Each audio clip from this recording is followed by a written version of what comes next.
What is going on, guys? It's Kevin here with ModMyMods, and it is a lovely Tuesday afternoon. And guess what time it is? Well, it's time for.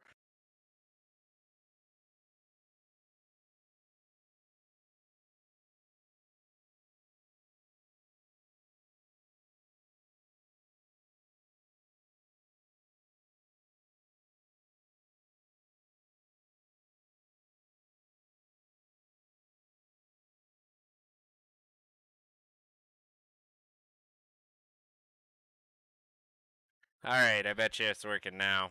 See, every time, all right, RTX voice, let's just start it this way.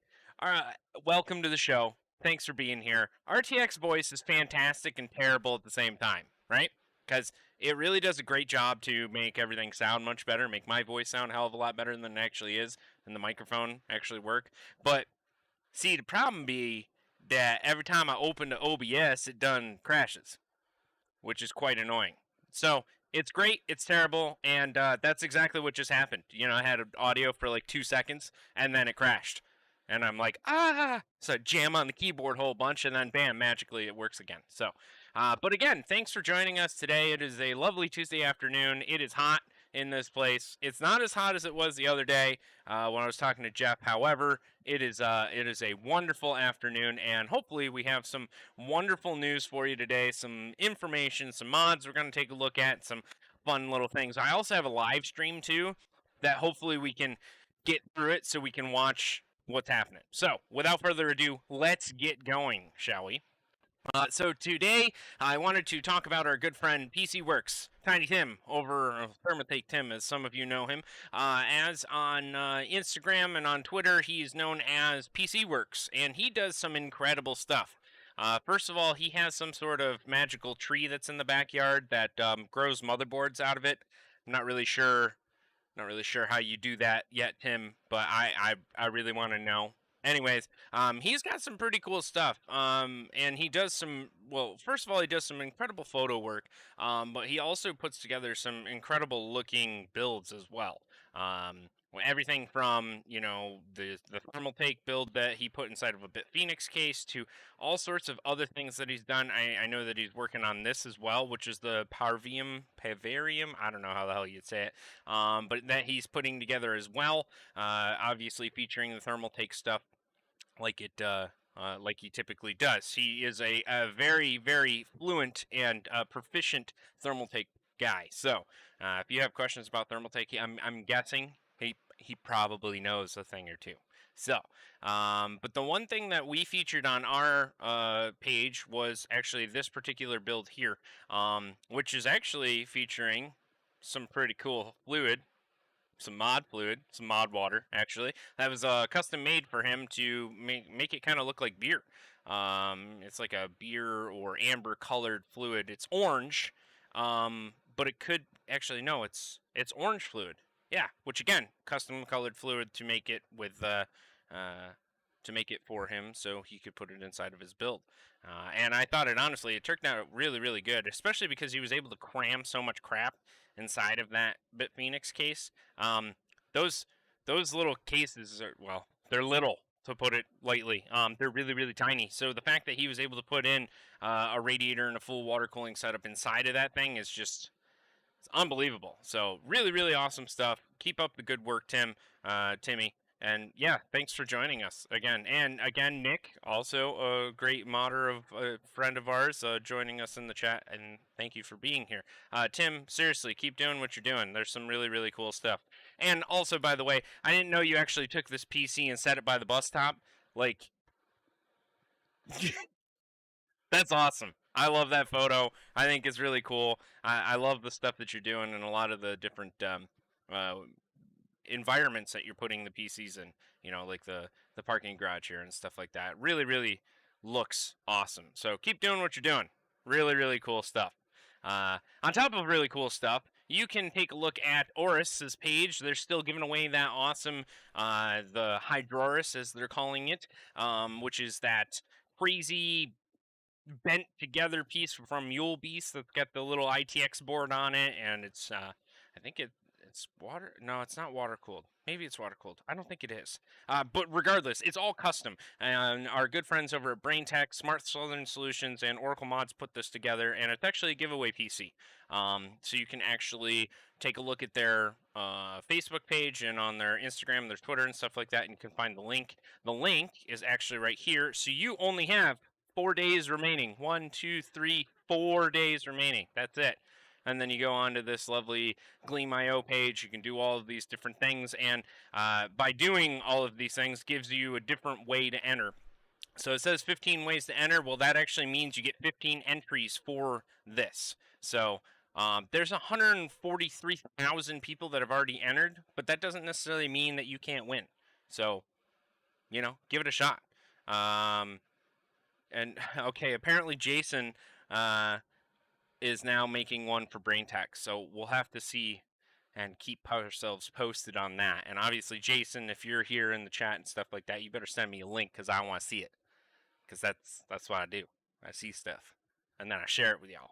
So, but without further ado, there are some video game news that I saw that was kind of entertaining. Well, actually, first of all, Maven pointed me into the direction of one of them. The second one I found on my own, so we'll do the one that I found, and then we'll give props to her as well.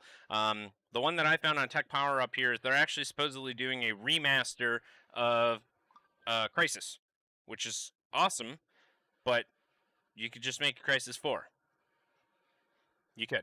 I mean, don't get me wrong, I love Crysis. I think, yeah, I still actually have, yeah, that's original, baby, in the box and everything. Yep, and I, the CD key and everything, bam, right in there. So I still have the actual box itself because I was a Crysis nut when it first came out.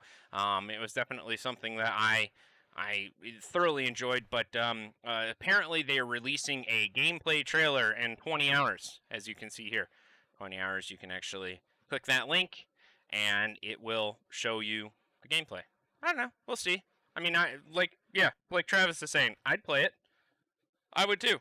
You know, I really did enjoy Crysis, and being able to grab somebody and throwing them like halfway across the map was quite entertaining. I actually played the stealthy attack more than I did the full-on brute force. But man, let me tell you, punching a guy in the face and having to go flying away was quite entertaining. So, on to the next thing is actually what Maven pointed me to. There's actually a Forbes post here. There's a Harry Potter RPG coming out. And so some people are huge into Harry Potter, like I am, like Maven is, like a couple other people that follow us as well, I'm sure. And actually, my lady is a huge Harry Potter fan as well. But the cool part is that they're going to be doing this with Disney Infinity Studios, which they make some pretty decent stuff. Some of the games are actually pretty cool. However, the only thing I don't like is that only PlayStation 5 and Xbox Series, supposedly. Which is, you know, that's dumb. You should probably put it on PC too, because, you know, don't leave us hanging. But I do have an Xbox, but I don't have an Xbox Series X, so I wouldn't sell it to just get that, because no thanks. So, but there is a write-up on Forbes, which I thought was kind of interesting about this, and apparently there was a leaked trailer that I thought that we could take a look at here, maybe in a couple minutes. I'm actually going to grab this and drag it down here, because what I want to take a look at next is 30 seconds away, baby. Number 3. Let's watch this rocket fly up into outer space. This is actually happening live right now, being launched from Cape Canaveral down in Florida at the the T-minus 15 seconds. Kennedy Center. I was blessed with the opportunity to actually 10, go see this. 9, so 8, what 7, good timing. 6, Good timing. 5, 4, 3, 2, Send it. 1, 0. Ignition. Liftoff. Go Falcon, go GPS.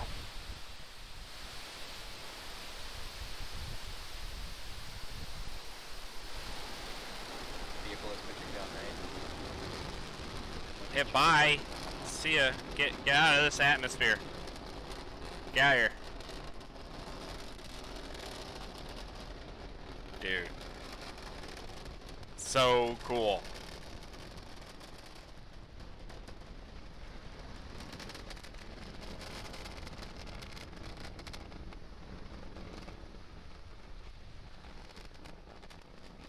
plus 40 seconds. We've heard call-outs.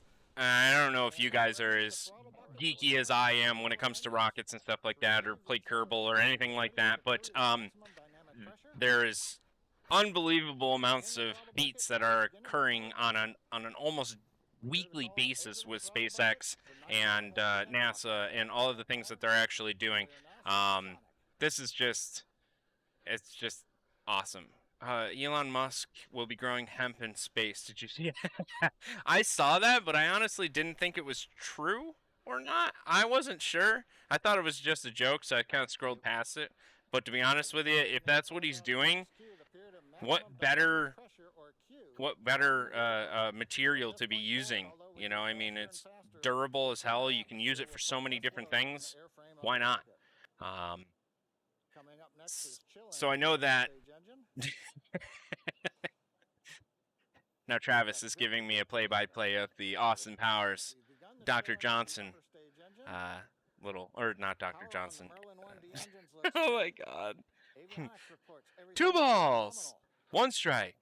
Man, that looks like a huge wang. Pay attention. Oh, I'm sorry. I was distracted by the giant hacker. Yeah, anyways, so there's SpaceX, which is actually, again, doing it again, launching this this Falcon 9 rocket all the way up in the middle of nowhere to orbit around the Earth. They're actually releasing the GPS-3 satellite, which is supposed to be helping with... I wish I knew more about it because I don't know. I wish I did know more. But what they're doing now is they're actually doing the main engine cutoff, and Miko. They're going to be separation confirmed.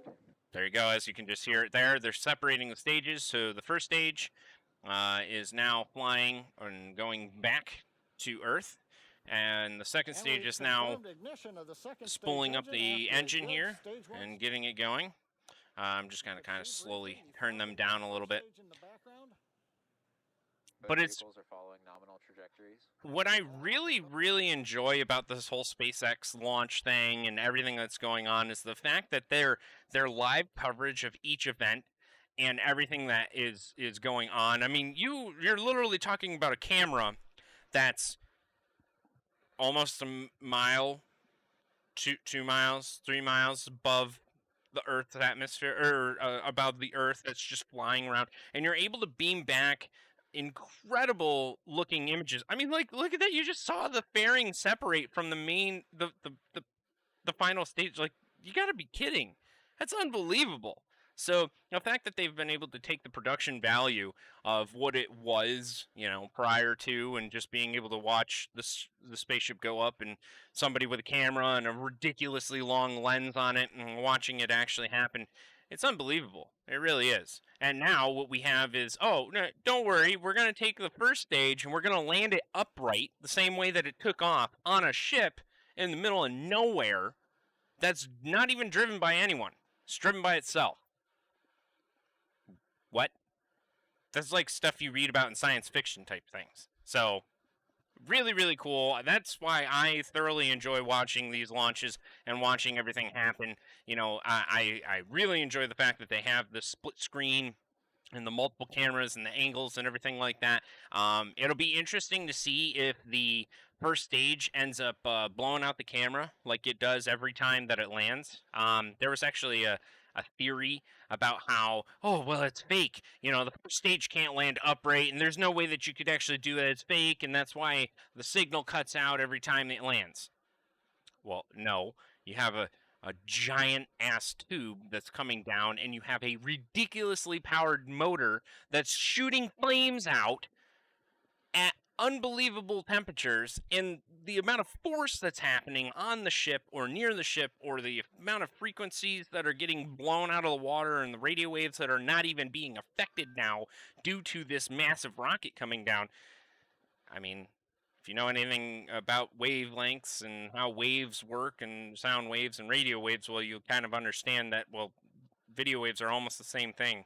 You know, they bounce off of either satellites or dishes or microwaves or whatever. Well, I see television waves, so microwaves more or less. But again, they've got this dialed in to the fact that they literally can guide this rocket back into the orbit, have it do its burn, because it's going to actually do that right here in a couple seconds, and I'll turn up the sound. Out of the pressure coming out of the thrust chamber on the second stage engine. And what they're going to do is they're Coming going up to here in about entry burn. 15 seconds is entry burn. Watch for that on your left-hand screen. Which is That'll gonna ignite 3 of the Merlin 1D engines. Mm-hmm. While second stage continues to burn towards that elliptical orbit with the GPS vehicle on board. And what you're Stage seeing 1 is FTS is saved. you're seeing these blasts happening around the edge of the rocket, and it's just the RTS thrusters directing Stage 1 entry burn has started. the rocket Successful and making ignition sure of that 3 the Merlin 1D engines position on the of first it is stage. correct. We're expecting this burn to last just about 30 seconds. But yeah, we're going to slow this rocket down. That's, the first stage. We're just going to slow it down just a little bit because it's coming in hot. Hot. The flame? No? All right. I'll go back to doing what I was doing. Sorry. Stage That's a 1 bad entry joke. burn shut down. So, You see some bursts there. as you can Successful see, shutdown of the engine and some they're getting attitude control close. bursts just to they're get getting very, very close. And we will go back and take a look at that, in a second here once we get to close. And again, the cool part is that you have the little timeouts and the projected estimated time of when each stage is going to do its thing. And again, it's a whole nother level of production. I used to work in television, and we used to do live events and all sorts of stuff. And this is cool. This is unbelievable. You don't see stuff like this. It's unbelievable. So, Mr. Voss himself, the guy that was here last week. Thank you for joining us. I appreciate it, man. We're to recap, we talked about PC Works and his builds. We talked about there's a remake of Crisis coming out. We talked about there's a Harry Potter RPG coming out. And now we're watching SpaceX. Not too bad. And I caught it right before, literally 30 seconds before the thing actually lifted off. Awesome. So, but again, I just wanted to show you guys here. Now we should actually, that center, let's Merlin see if engine on the this first thing stage. actually cuts out, or if it lands. Successful confirmation of shutdown of the Merlin vacuum engine. The guidance engineer is evaluating the orbit of the second stage now.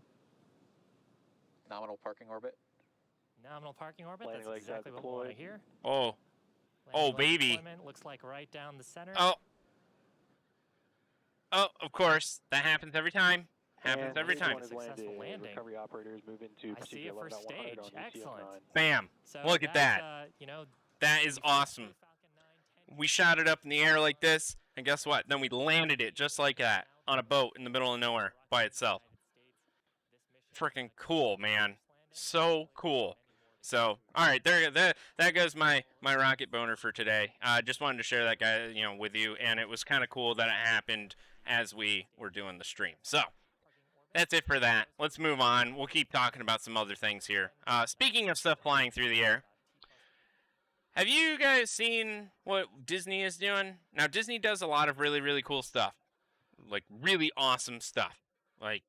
Unbelievable things. If you've been to the new Star Wars area and stuff like that, which I haven't yet, they have got awesome stuff. But they also have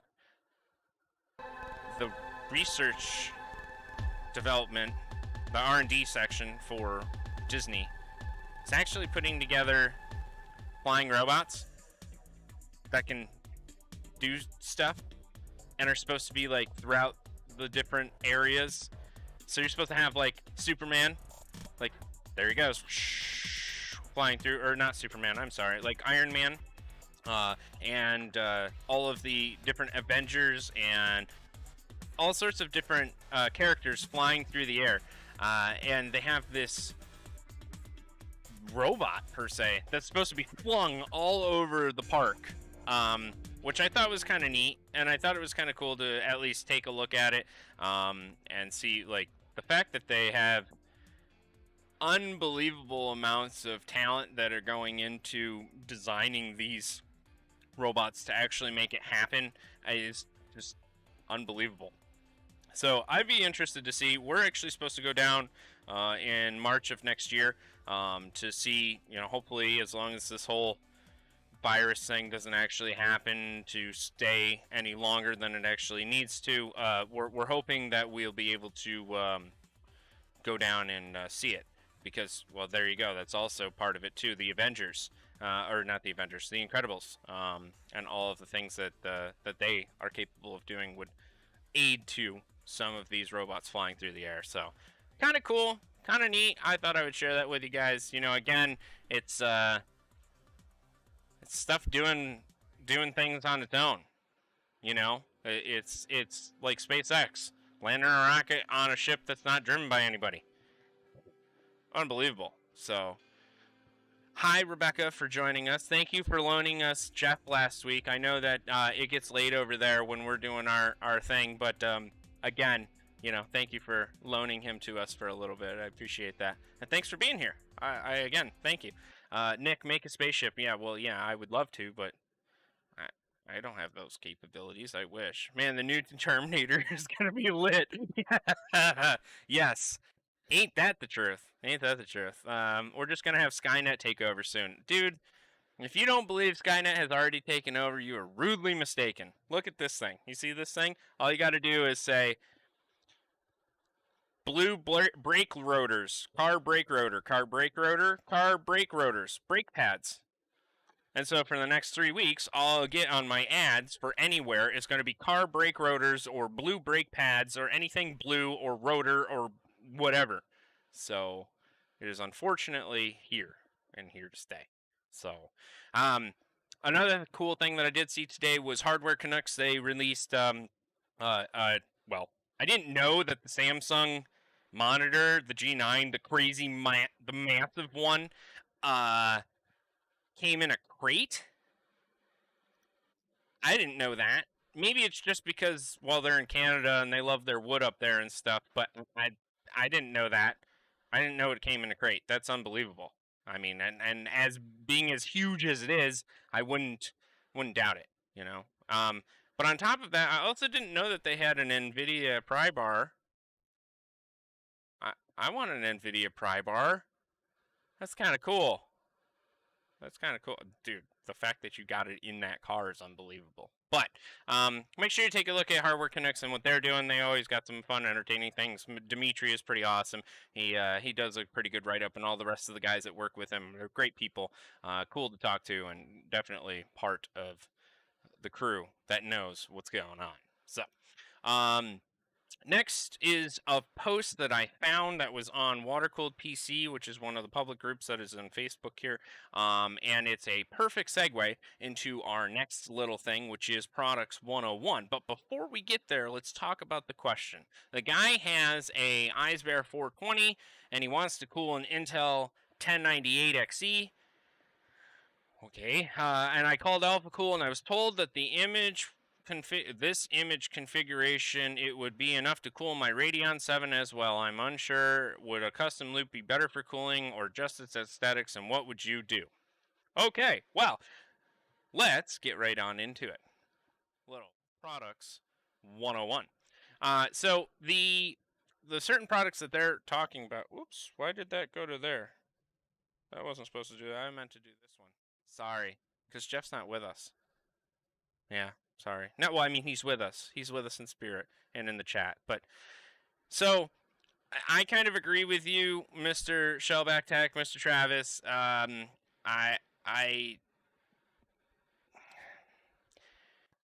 CPU, the Intel 1098XE, is a boss of a CPU.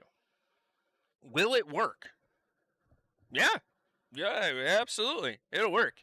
You can take these products here, which are the AlphaCool iSbear units, whether it be the older version or the newer digital version, it does not matter. The radiator should be enough, but just like Travis is saying, the cold plate is going to be way too small for the IHS. I mean, if I remember correctly, okay, so this is a standard just a compact flash SD card here. I mean, it's old technology, really. But this is a standard size for regular CPU, whether it be like a, I don't know, say a 9700K or an 8700K or any of those, right?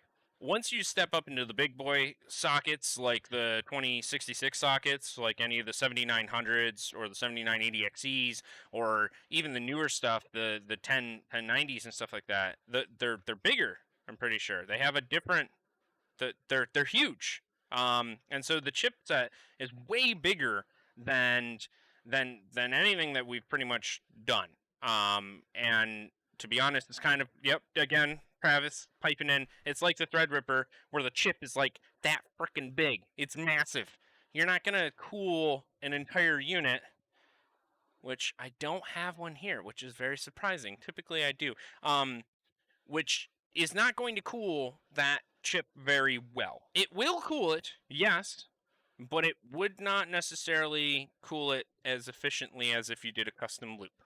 So in answer to the guy's question, would it work together? Yes, it would.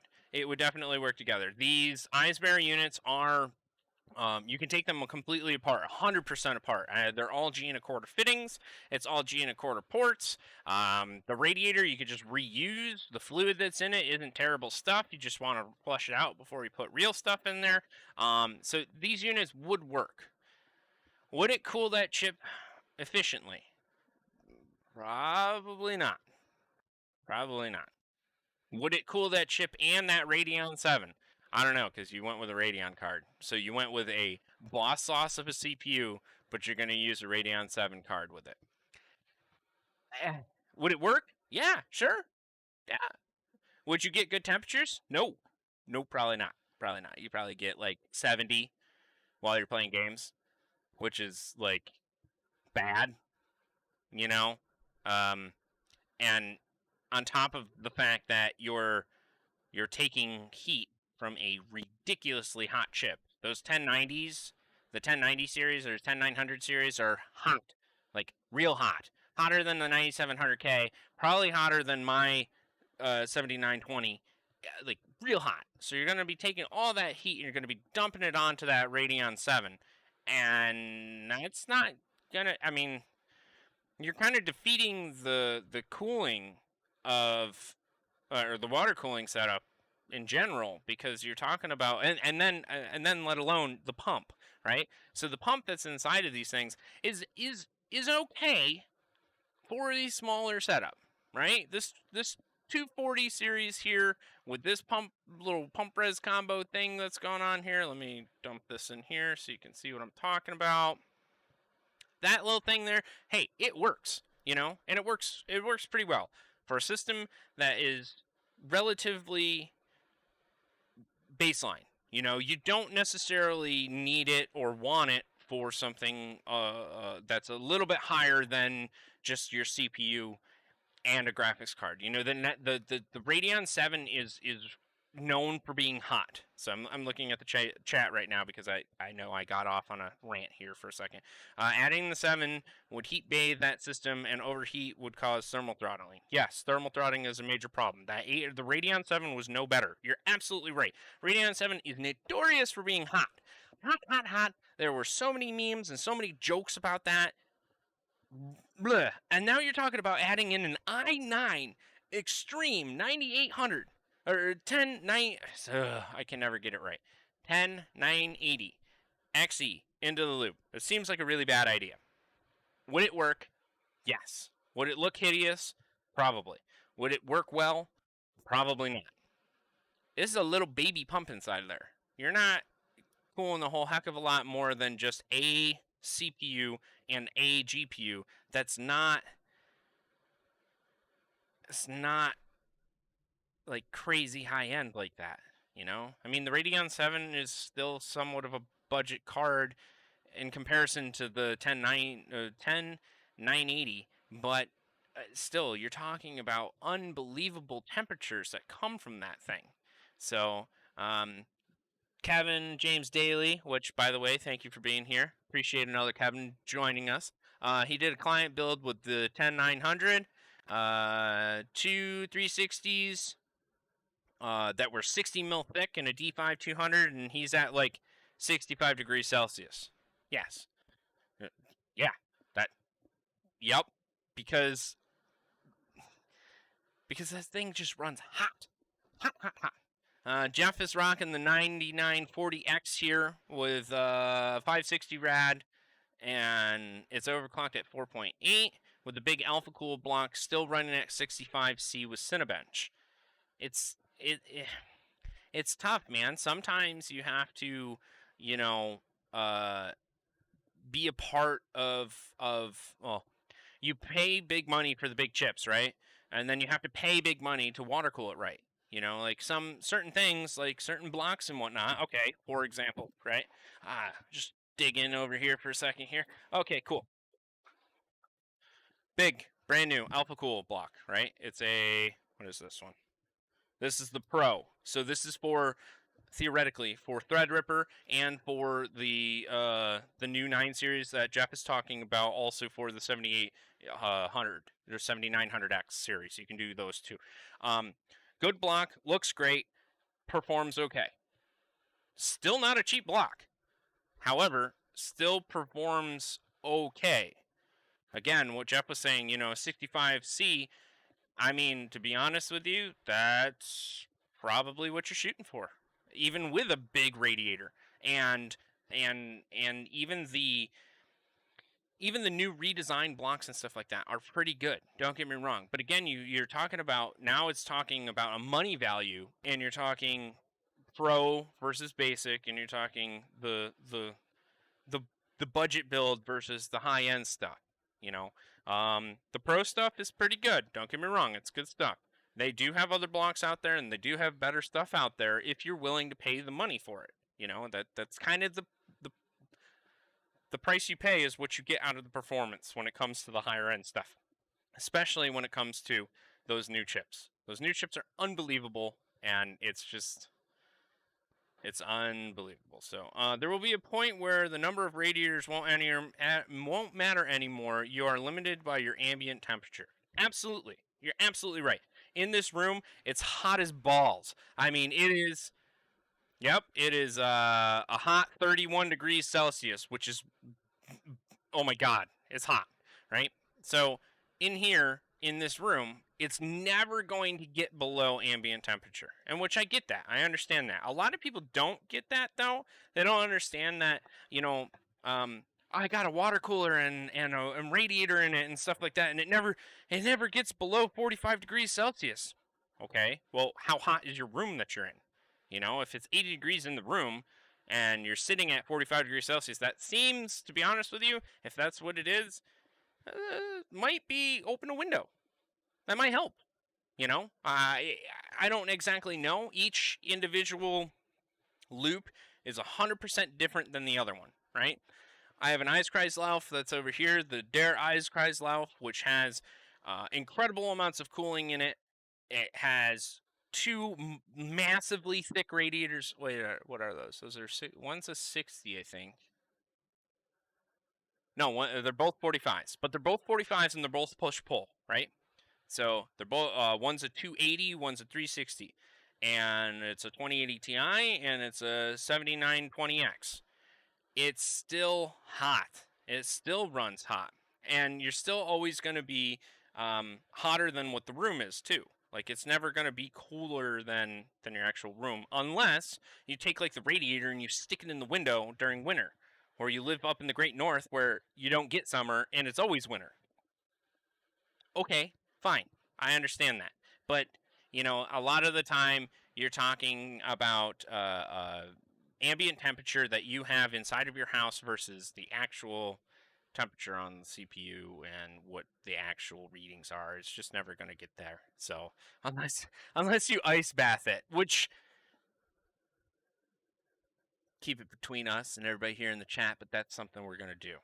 Don't tell anybody yet, but we're going to do that test because I want to do something just like that. However, you're going to need something crazy pump to do it, right? This little baby pump inside that ice bear ain't gonna do it.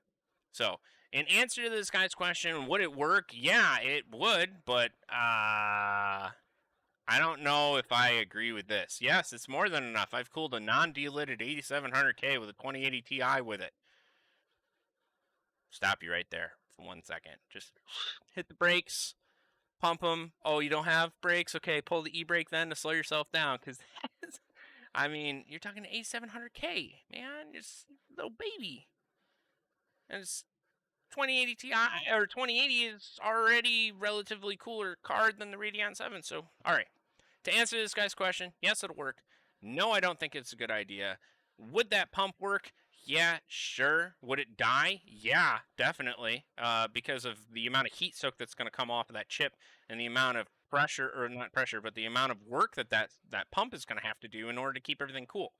Part of water cooling, which is another thing that a lot of people don't necessarily know, is that you want to increase the overall longevity of the products that you're using, right? So the radiator shouldn't go bad. The chip itself shouldn't go bad because you're dropping the overall operating temps. And then you're also talking about the pump itself and I guess the fans, right? The fans would be one of the first things that I would imagine would go. Maybe the inside of the tubing and stuff like that, and the fluid, if you didn't clean it beforehand and you didn't use part 2, the liquid, if you're using like pastel stuff, which I don't recommend doing for a longevity sake. But I mean, like if you're using a clear dyed liquid or something like that, there should be no issues. It should outlast the life of the fans, the life of the hardware. I mean, hell, I have a D5 pump that's in my original rig that's been running for 9 years. 9 years. I can't believe it. It still works. It still runs great. But that's what it was designed to do. It was designed to work, and it was designed to be the workhorse of the water cooling pumps, right? Between that and the Eheims pump, I mean, again, you're dropping your overall temperature and operating temperatures of everything, so you shouldn't have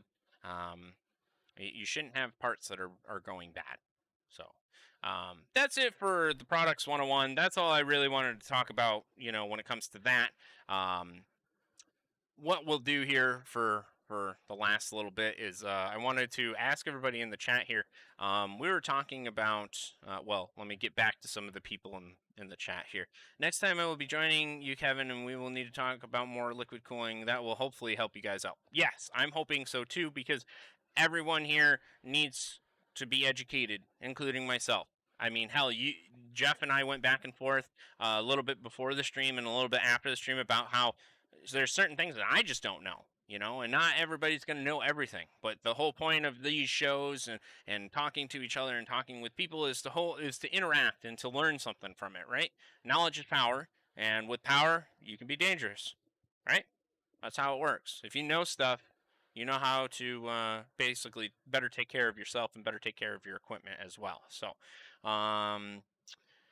28.3 idle liquid temp on mine. Not bad at all. Yeah, 28.3. You're probably in air conditioning, right?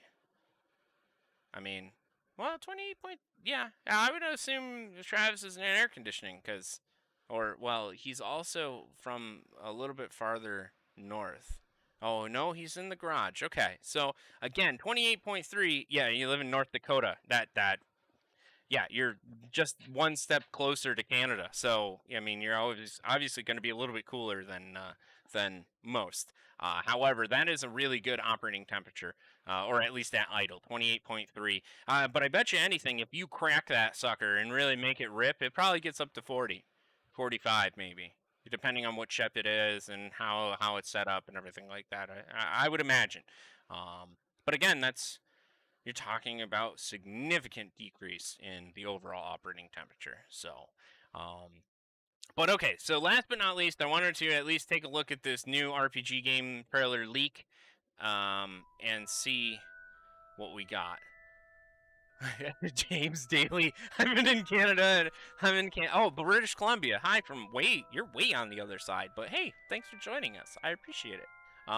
It's hot as hell here. The last 2 weeks. It has been really hot. I don't disagree with that. I had to bring it down. This is, okay, first of all, this is just Game Leak trailer. This is not actual trailer or anything like that. But apparently this was leaked on Reddit in 2018 of just some screenshots and stuff like that. However, I wanted to at least show you because I'm excited to see stuff like this. And, you know, it makes me kind of sad that that they're not going to bring the PC just yet. I'm hoping that they will because, well, RTX would yeah, like when the whole building crumbles down and stuff like that, I'd be pretty stoked to see that and watch it actually happen with nice physics and stuff like that. So, you know, I don't care if you like PlayStations or Xboxes, they're still inferior to PCs. Sorry. There's the way that it works, you know? You're just that far below. But that's okay, right? So, some of us PC players suffer because we don't get some of the cool games. However, hopefully this one will actually be released to PC. That would be fantastic. So, Travis says, full load with brutal slam of all the components for 24 hours straight, max at 54 degrees Celsius. Still really good. Still really, really good temperatures. However, you know, you're talking about from what it is now, which is 28 degrees Celsius, to 54, you're almost talking 25 degrees, you know, which, again, is typical. That's normal, you know, especially if you're doing crazy load like you're talking about. And to put your CPU or your graphics card on full load almost never happens unless you're doing rendering and stuff like that, or if you're doing like streaming, I guess, and gaming at the same time, then maybe you're going to find your bottlenecks depending on what they are. However, you know, in all practicality, no game's going to be like, yeah, 100% CPU, 100% GPU, unless you're gaming on a potato and, you know, put it to ultra, which you should know better. So, anyways, that is pretty much all I got for you today. That is it for the ModMyMods news update. Again, the one thing that I did want to ask everybody in the chat, we are theoretically going to be putting together some sort of shirts, some sort of memorabilia, some sort of merchandise and that type of stuff. If there's something in particular that you want, that you're looking for, you want a mug, you want a lanyard, I want a cell phone case that says ModMyMods on the back of it or something like that, let me know. Let me know what you guys would actually want to receive or want to get or something like that. Obviously, we still got our awesome little lanyards, our little bottle opener keychains here, which you know, when you go and install Windows, what better way to pass the time, which actually doesn't take long anymore. So I guess maybe what you could do is you could crack a beer, jam it in, hit reboot or hit it on, and then go through the startup real quick, and then just chug the beer, because probably by the time you chug that beer and it's all gone, the Windows is already installed, because M.2s are just unbelievably fast now. And if you do it on a USB 3.0, it's just like, oh, okay, yep, done. And it takes more time to configure the damn thing than it does to actually install it. So, if you guys think that you want something special or you want something crazy that you're looking for from ModMyMods or ModMyMods, I don't know. I got these camo sunglasses. You want ModMyMods camo sunglasses? Maybe that's something that we can talk about. ModMyMods underwear, Mr. Daly, this might have to be custom. We'll see. I don't know. Like, does it have like my name etched on the front of it there, you know, or on the back of it? I don't know. Anyways, I do need a Jabal cap. That is absolutely true, Rebecca. So if you can figure that out for me, let me know. I want one. I definitely do. But again, we're trying to figure out some booty shorts. I mean, hey, nothing's out of the realm here. Again, it's all about what you guys want. You know, I know what I want. I want some hoodies. I want a nice hoodie. I want a t-shirt that I was thinking about. You know, I don't know if I necessarily need a ModMyMods pillow, although I do like this. I mean, it supports my ass quite well when I do put it underneath there. But again, you know, the hat, the USB drive, which we already have, we're kind of trying to work on a couple other things and just expand it a little bit more, and you know, get some feedback. So if you guys want something from us, let me know. Again, I've got the ModMyMods Instagram, the Facebook page. Pretty much you can email me too. It's just, well, you see it right there on the on that thing right there. It says Kevin. Nope, gotta go this way because I'm backwards. Kevin at ModMyMods.com. So just send me an email or send me a message or whatever. You know, I'm here and I'm willing to hear what you guys have to say. And some of your great ideas or terrible ideas, I will either say yes, sir, or no, thank you. We'll pass on that. But James Daly, you keep those underwear to yourself. I don't know. Maybe if they're made custom in Canada and it says made in Canada on it, then I'll consider it. And it has to have a moose on it. And it's got to smell like maple syrup. But then we'll talk. So, other than that, have a wonderful afternoon. That is it for the ModMyMods news update. We will be back here on Friday to give you some more great news or terrible news or just something. You'll at least get to see my face and you'll get to hear something. So, join us again on Friday and we will see you then.